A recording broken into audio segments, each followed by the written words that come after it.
marks. Bring monster ducks. No, I won't tap out, I won't tap out. All of you buzzards suck. Just stop watching Raw, stop watching Raw.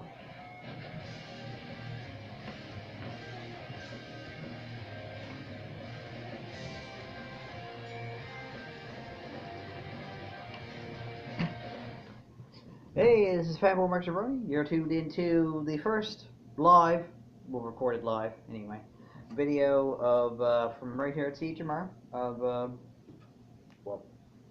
CHMR of Ring Rooster Ducks, rechristened Viral Assault because I saw a video a few months ago where how to make your videos go viral on YouTube, and well, one of the things was to add certain names to it. So anyway, so what I'm going to be doing is taking the news basically I read on Ring Rust proper, and instead of editing the music out, and then doing it through Movie Maker, or just taking the MP3 and combining it with a JPEG.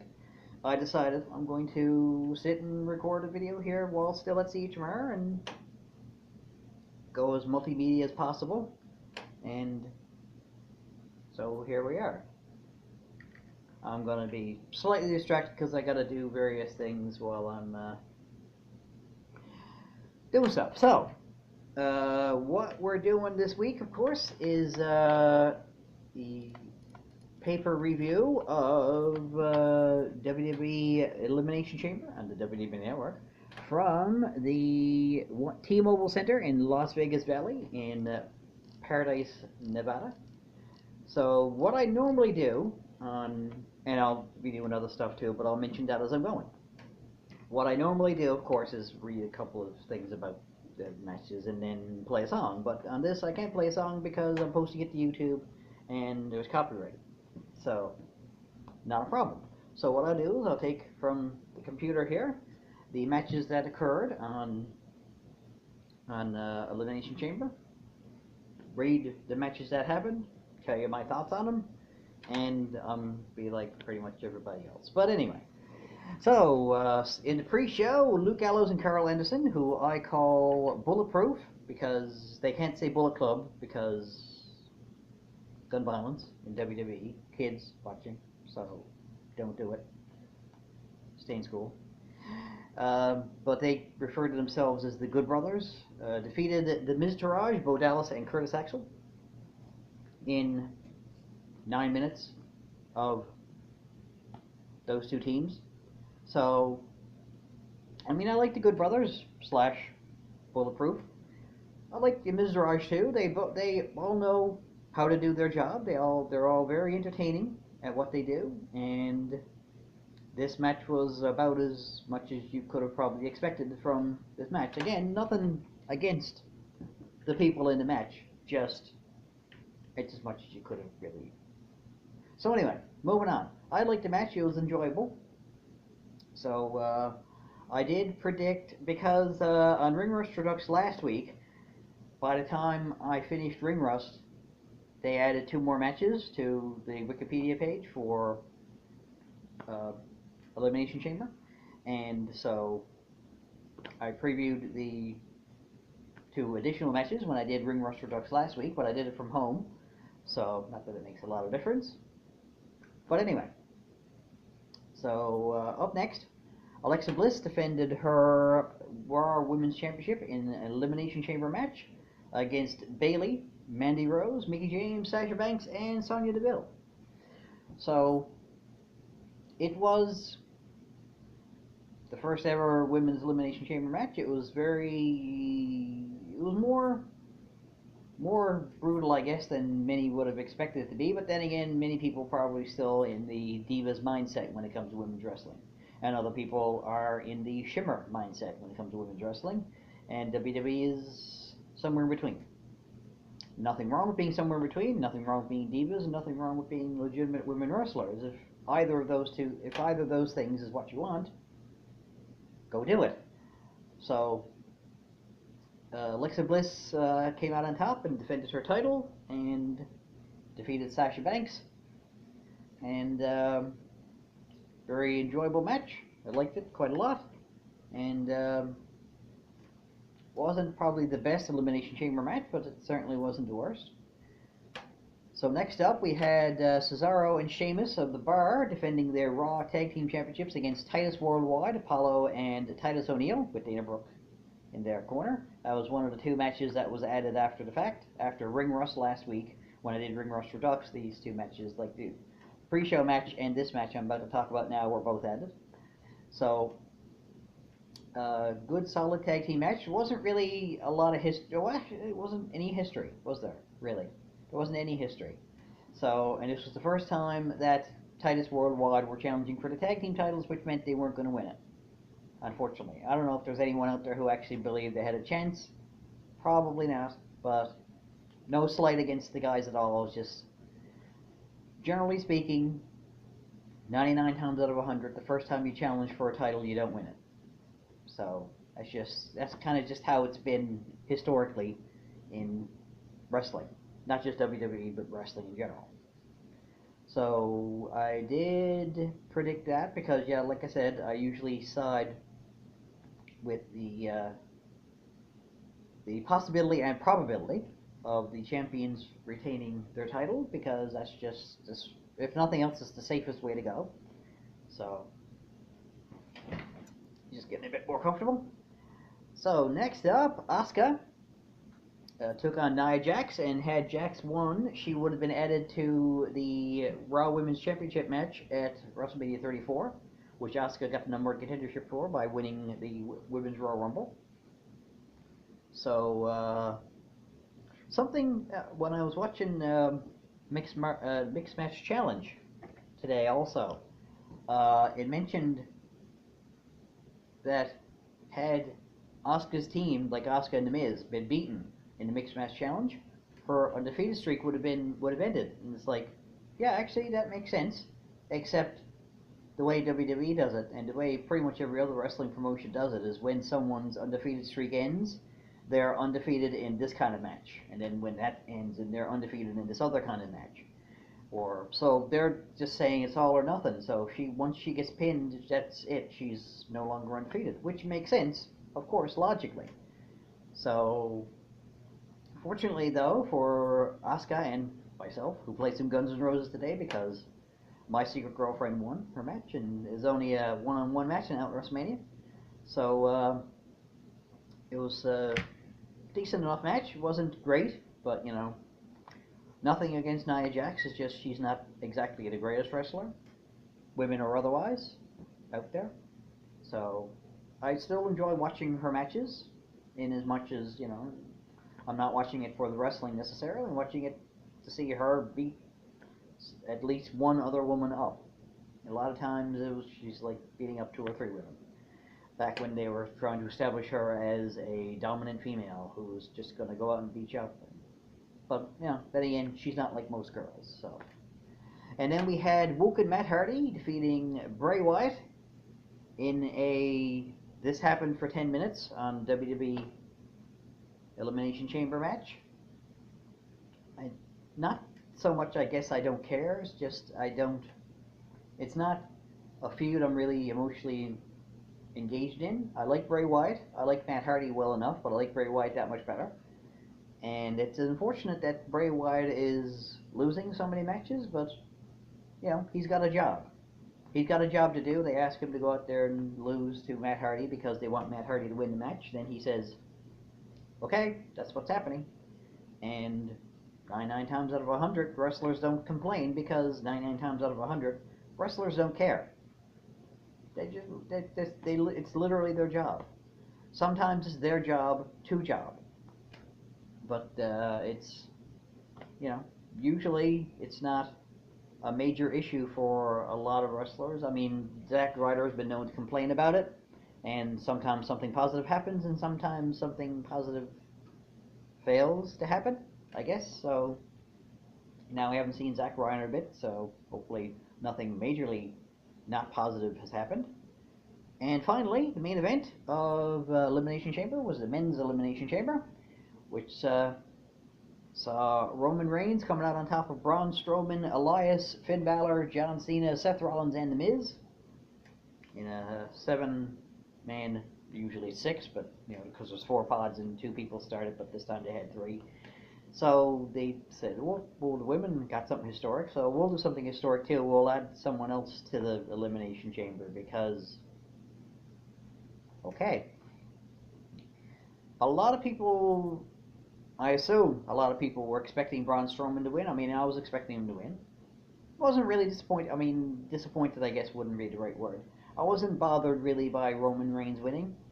I heard all the internet buzz from it because I didn't watch it live because I don't have the network and I don't like streams. I don't generally trust streams. Not that I wouldn't go to your house and watch a stream with you if you trust streams and put it on your big screen TV and don't mind all the red and blue and yellow and purple and magenta pixels that go like this across your screen when you're trying to watch that really great match that you were looking forward to, but you can't because you're watching a stream, but oh well. Yeah, the network's getting more and more popular, and I'm glad it is, because I feel streams are making wrestling fans sort of, for lack of a better way of putting it, making us antisocial. Well, I mean, we're kind of antisocial probably in the first place, but making us a bit more antisocial. But maybe it's just me. Like, you'd rather sit alone in your bedroom or your office or wherever you're watching it and watch wrestling by yourself than go to a bar like we used to do during the Attitude Era and the tail end of the Attitude Era, like 2001, 2002.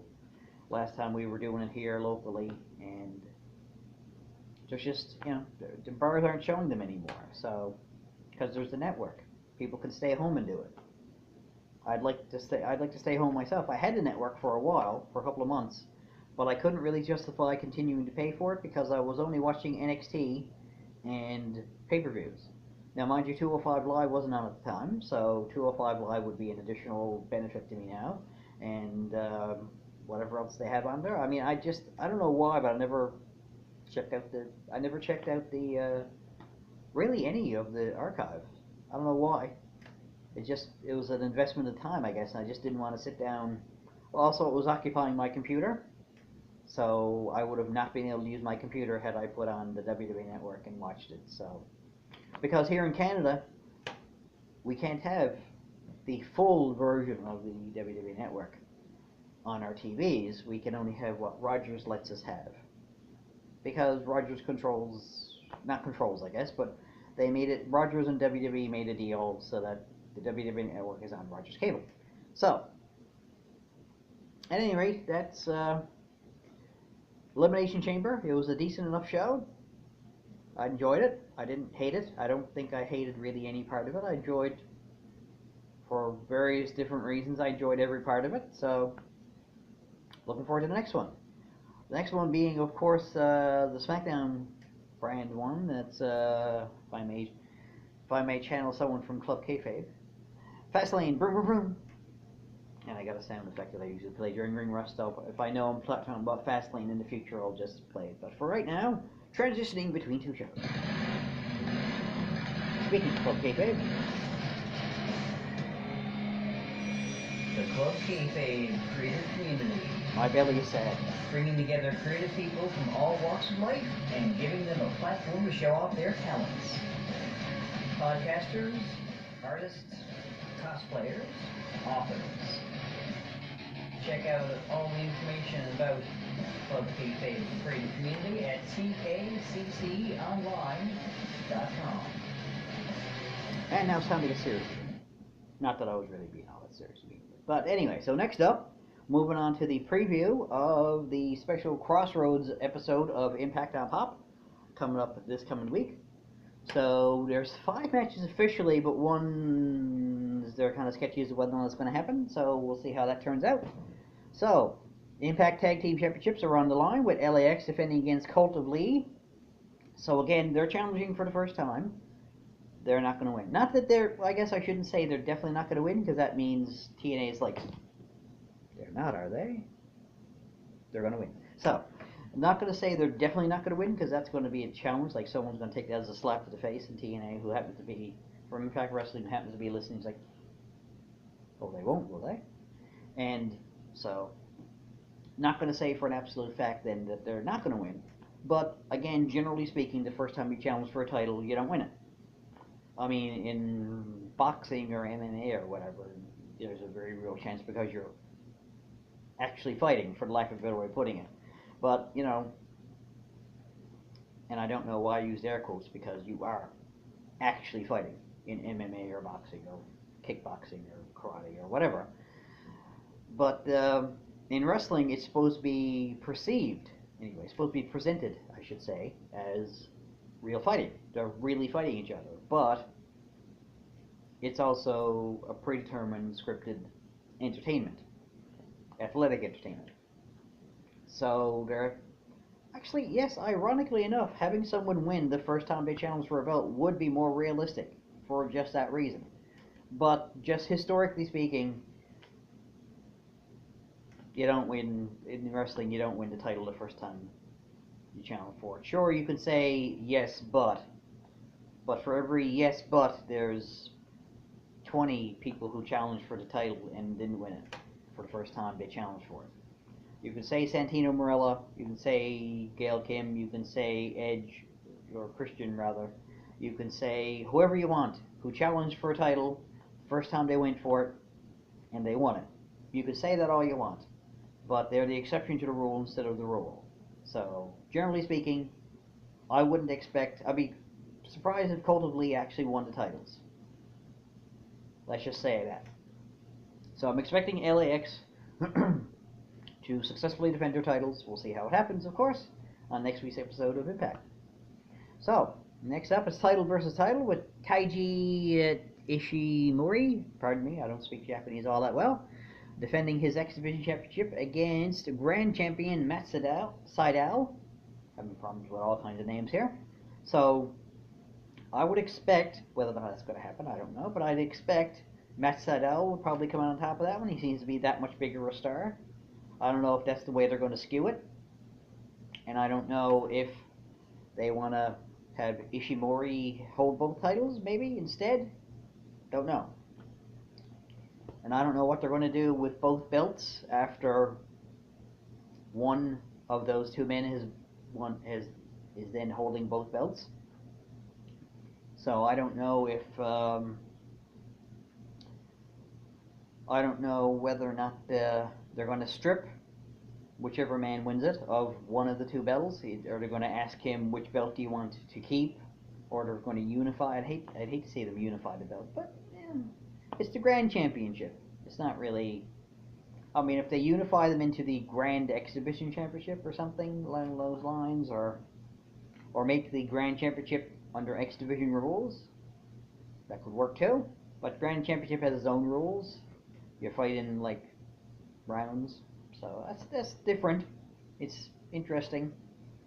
If you're into watching wrestling, that's just interesting. Well, not just interesting, but if you're into watching wrestling, that's not the same as WWE or Ring of Honor doesn't even do it. So you know, all different wrestling has all different, has different things you do. So I mean, if you like it, you like it. If you don't like it, then don't watch it. If you don't like it and you still watch it, I don't know what you're doing. I don't know why you stopped taking that medication. You really should still be popping those pills and leveling yourself out. But so next up, the Knockouts Championship will be on the line, where Laurel Van Ness will be defending against Allie. So there's a couple of things, three things actually, so a few things about this. One, Laurel Van Ness has already given her notice to Impact Wrestling, because this show is pre-recorded, so we know what's wrong with the fact that we're saying Laurel Van Ness is defending her title, because she's no longer holding the title. So she's no longer under contract with TNA, with Impact Wrestling. So, and she's with that whole Matt Hardy thing, the broken Matt Hardy thing. Now all former and current Impact Wrestling talents can take their established Impact Wrestling characters and go elsewhere, which is why you saw EC3 on your screen during the NXT Takeover, the band and the actual EC3.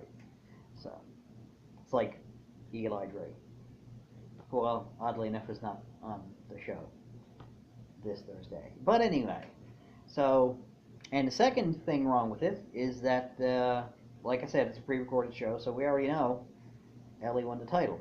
I mean, it's spoilers, but, you know, if you're not in the spoilers, if you actually just sit down and watch Impact, then there you go. I'm sorry I gave you a spoiler, but, you know, it's on the internet, and you're on the internet because you're here watching my video on the internet, so I don't know how you avoided the spoiler until now.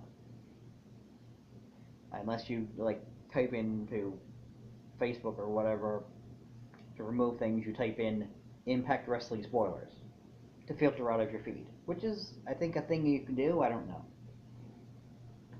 and that's only if you're on Facebook.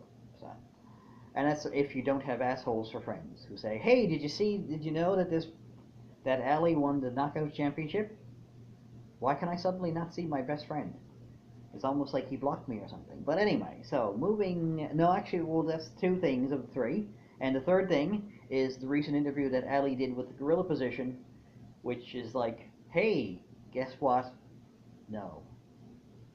It's just three strikes, you're out. There's no questioning whether or not Ali's going to win it. Gosh darn it, she's going to be the cutest ever after she wins it. She's going to have, her smile's going to be up to here, basically. I think she's going to look like some sort of fox or or Cheshire cat or anyway, the smile up past her ears somehow. But she'll manage it because she's awesome. And the match is questioned as to whether that's going to happen. Bobby Lashley and Eddie Edwards were scheduled to team against OVE, but their match is in doubt after the most recent episode of Impact Wrestling because Edwards was hit in the face, with a baseball bat by Sami Callihan. And footage is like all over the internet. If you want to go to Impact Wrestling's YouTube channel, I'm sure it's there. It's probably on ImpactWrestling.com as well, assuming they post videos there that aren't just a link to their YouTube channel, which it probably is because YouTube's free. So, you know, why wouldn't you use it? It's a free tool. You're watching this on YouTube, so what do you want? And the Impact World Championship being the main event, in theory, it's like, oh no, we're gonna totally not steal from anybody else and make the Knockouts Championship the main event. That's gonna work. Well, I mean, for what it's worth, it doesn't say what the main event is on this page, so they might. I'm not gonna say they won't. They might. But anyway, I'm not really nothing against Ali and Laura Van Ness, but I don't think they're main event just yet. So keep plugging away at it. But I mean, you know. Gail Kim versus Awesome Kong would be main event, but that would be, of course, from back when they were both wrestling in Impact Wrestling when it was TNA. So Austin Aries will be defending his World Championship against Johnny Impact. And again, Johnny Impact he's challenging Austin Aries for the first time. He has challenged, I think, for the title before when it was Alberto El Patron who was the champion. But this is the first time challenging Austin Aries, so probably not. And there is also the thing with the Impact Wrestling and Lucha Underground coming together for a show in March. So we'll see how that plays out as well. So this will probably play into it because they got Brian Cage from Lucha Underground. They got Taya Valkyrie, formerly just known as Taya. What else have they got in Lucha Underground? From Lucha Underground in Impact Wrestling. Well, other than, of course, Johnny Impact used to be Johnny Mundo. I don't know if they have anyone else. They probably do. Well, actually, Sami Callihan, yeah. He was semi-recently in Lucha Underground as well. I think, not this season, I think, but the season before, the second season, I think. I don't know. I don't remember. He was there, yeah. He was there. Wasn't that long ago, but it wasn't that short ago either. So that's the Crossroads episode of Impact Wrestling coming up this week on Pop TV. Is it just Pop or Pop TV, or you know what you watch, or on Fight TV, or wherever you are right now, wherever you watch it. So back in a minute to pre-preview a pay-per-view that's actually going to be on next weekend, but it's going to be on Friday and Saturday, so it's better to preview it now so you have plenty of time to enjoy my preview. Ring Rust has a new home. Enjoy your choice of adult beverage while I slam Wrestling News Radio on its back. Streaming every Friday night at 12 a.m. Eastern Standard Time at 12msportsradio.com. That's 12ozsportsradio.com. So yeah, that's I'm now streaming at midnight on Friday night, so Saturday morning, basically, on 12ouncesportsradio.com. So 12ozsportsradio.com, as you just heard. So I'm repeating it just in case it wasn't that audible. I'm to check the video and see how it sounds. I don't know if I want to start implementing signs, like make up a sign for that website when the thing plays on, like this, dancing with the song. So anyway, on to the Ring of Honor 16th anniversary, which is coming up this coming weekend. So we got 7 matches. I'll probably talk about a few of them and then stick on a little. Oh, hang on. I see. So sorry, I gotta take a minute to load a few more things back in because they got taken out by the timer at the beginning of the hour in the production computer.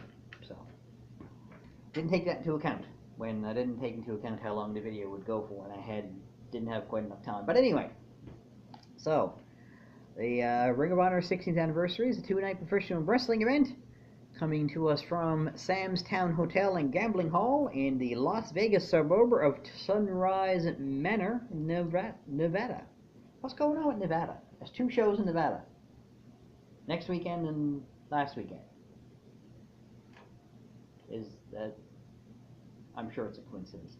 So anyway, we got the pre-show, which sees Sumi Sakai taking on Hana Kimura, and a couple of things about that. That's for the first round match in the Women of Honor Championship Tournament. So, a couple of things about this. I know who Sumi Sakai is. I don't know who Hana Kimura is. Not that that's necessarily a given. That makes one of them automatically more likely to win than the other. Possibly, you never know. But also, what I'm concentrating on here on the Wikipedia page, Hannah does not have a Wikipedia entry. That means she can't possibly win, because if you can't even qualify for Wikipedia, you can't possibly win the Women of Honor Championship, because that's how it works. Flip Gordon will be taking on Hiromu, again, Japanese names, I'm sorry, Hiromu Takahashi in a singles match. So, in case you're not aware who Hiromu, sorry, again, Takahashi is, he's the guy in New Japan Wrestling who carries around a stuffed cat and has part of his hair dyed, and that's apparently all you need in New Japan Pro Wrestling to be very popular. Look, I have a stuffed cat. Here, take this belt.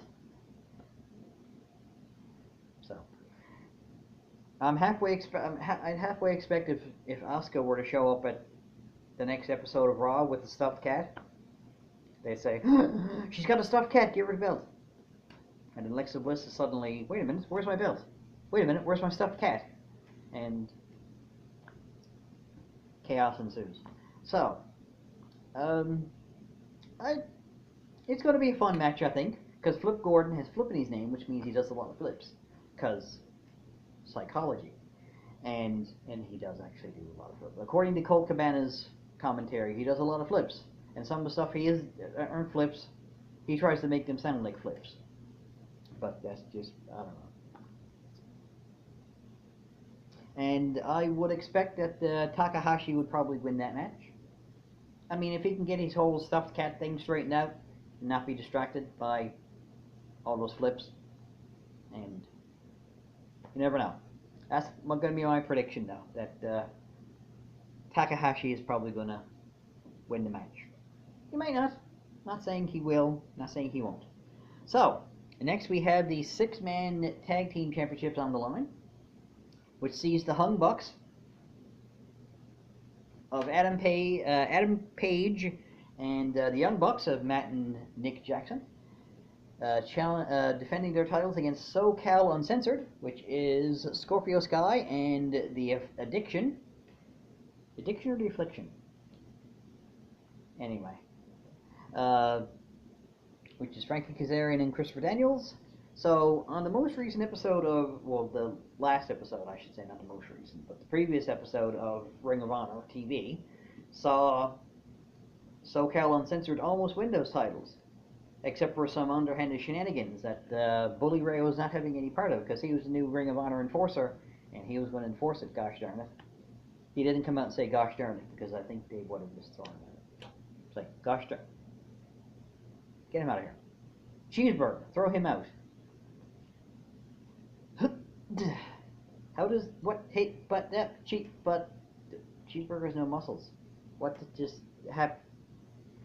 Anyway. And also conspicuous by his absence from the show. Actually, hang on. It does say 2 nights. No? Okay, so maybe the second night will be announced when the first night is over, and the second night is in response to the first night, probably.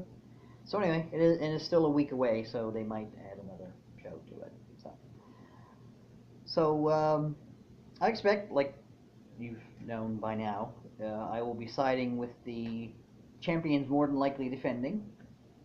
But, you know, because of those shenanigans, and they probably have more shenanigans up their sleeves, SoCal Uncensored are probably going to give it a good go, I'm sure, and they'll give as good as they got, and all kinds of alliteration like that, and we'll see how it plays out. So, one more match, then I'll take another little break to... Okay, I got a message here, but I'll take care of that a little bit later. Thanks for ruining my video. Anyway, so, and one more match.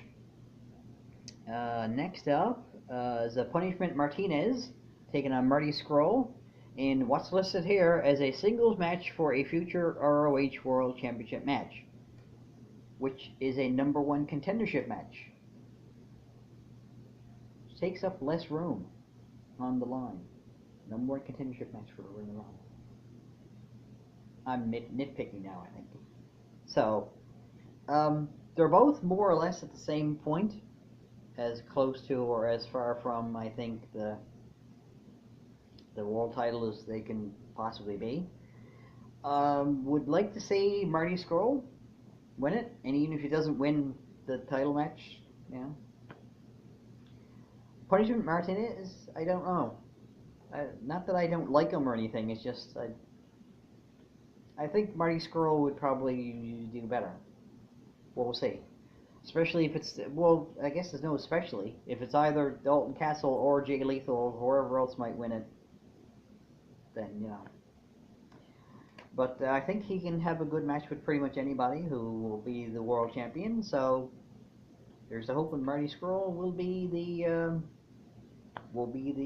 new #1 contender.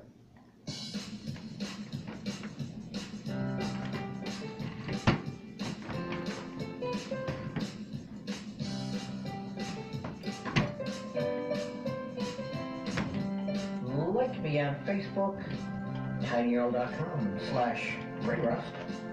Follow me on Twitter. I definitely got to get a side. @MarkyRody. And subscribe to Jabronology TV. YouTube.com/fanboymarkcheroni.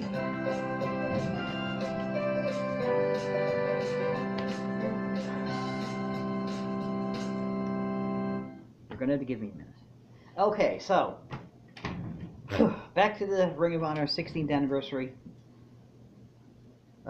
pay-per-view for this coming weekend. So, Cody will be taking on Matt Taven. I don't know if he got his ring back. Did he get his ring back? His Ring of Honor ring that he was having fans kiss. Like, here, kiss my ring. It's not this ring, but it's, anyway.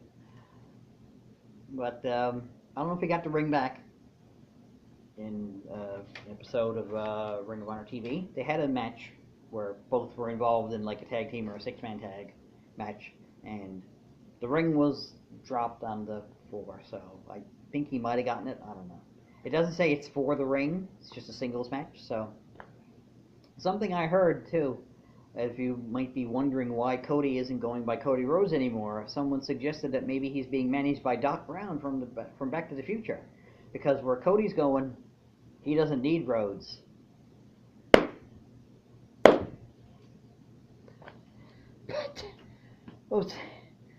Oh, okay. Okay, yeah. So I'm expecting Cody Rhodes will probably win that one because he's a former world champion. And Matt Taven is Matt Taven. Nothing against Matt Taven except he's, not a former champion. So he's maybe that's their way to get him to the point where he'll be, a former, not a former, but he'll be a future champion. He'll be in the main event sometime soon. This is getting close to the main event, so former world champion is got to be the main event. So I do anticipate Cody is probably going to win this one. So we'll see how it turns out. Next up, the Motor City Machine Guns, Alex Shelley and Chris Sabin will be defending their Ring of Honor World Tag Team Championships against the Briscoes, Jay and Mark Briscoe. During ring rust, I almost said Jay and Jerry, so I didn't. Don't tell anybody though. It's just between us. Keep a secret, right? Okay, so again, defending champions. I expect them to win. I'm not sure how because the Briscoes are bigger, but that's what champions do. Champions defend their championships against whatever comers. So that's what I'll hope for anyway. Fan of the Motor City Machine Guns. Sort of a fan of the Briscoes, not as much as the Machine Guns, but that's what I'd like to see. And of course, the main event, Dalton Castle will be defending his World Heavyweight Championship against Jay Lethal, which I alluded to earlier, because Marty Scurll is going to be the number one contender, or, well, if my prediction comes true. Either Marty Scurll or Punishment Martinez will be the number one contender for either Dalton Castle or Jay Lethal coming out of this event, so we'll see how it works out. I would like to see Dalton Castle win, but if he doesn't, Jay Lethal was a former champion, so he'll be a good champion. I think this is his first time challenging Dalton Castle, though. Certainly not his first time challenging for the title, like I just said, former world title champion. But generally speaking, Dalton Castle beat Cody, right? Okay, so and I'm guessing I think Cody beat Jay Lethal.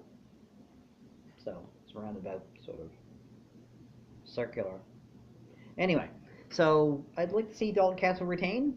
Again, as I normally do, I predict that the champion will retain just because it seems like the safest bet. So if that's how it works, that's how it works. If it's not, then I'm sure it will be an amazing match anyway, and we'll all have a good time. So see you next week for another edition of Ring Rust Redux / Viral Assault, and later days.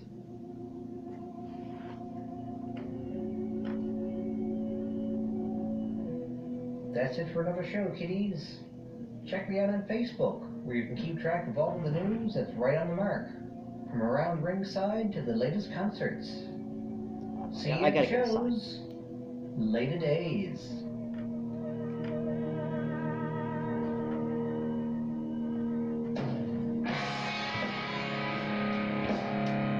You wouldn't get it right either.